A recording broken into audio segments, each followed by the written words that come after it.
Education Cabinet Secretary Ezekiel Machogu has released the results of the 2023-2024 Universities and Colleges student placement. Out of the 870,561 candidates who are eligible to join universities and colleges after setting the 2022 KCSE examinations, 285,698 students submitted applications for placement. 285,167 secured placement in 282 training institutions, with 140,107 joining degree programs and 144,500 joining TVETs.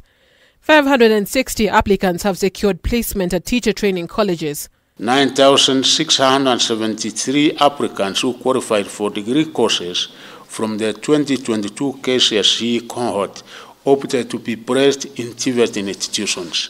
All the students who have been placed in the various universities, TVET institutions and the TTCs can check their placement details by sending their KCSE index numbers via SMS to the number 20842. Over 45,000 university students and 42,000 TVET students categorized as vulnerable and extremely needy under the new university funding model will receive full funding in the form of scholarships and loans, while those deemed needy and less needy will receive 93% in funding.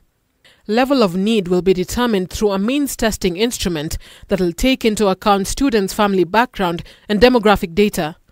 Continuing students will receive funding under the existing model, which allocates capitation according to the number of government-sponsored students enrolled and the courses they take. The model introduces a student-centered funding model rather than block funding to institutions. Fundamentally, grants, scholarships will now be awarded on a need basis, just like loans have been awarded in the past.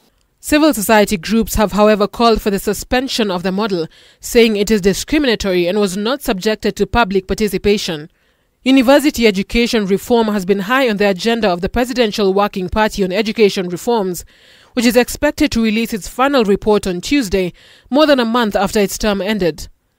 We are also having far-reaching recommendations in that report, which will be announced tomorrow, particularly on the number of running areas at CPC levels. Students will make formal applications for funding through the Higher Education Financing Portal between the 3rd and the 27th of August, as universities prepare to admit students in the first week of September. Students who require funding must make formal application through Higher Education Financing Portal, www.hef.coke. I therefore direct Vice Chancellors and Principals to ensure letters of admission are released by the 2nd of August 2023. Muriel Adhiambo, K24, Nairobi.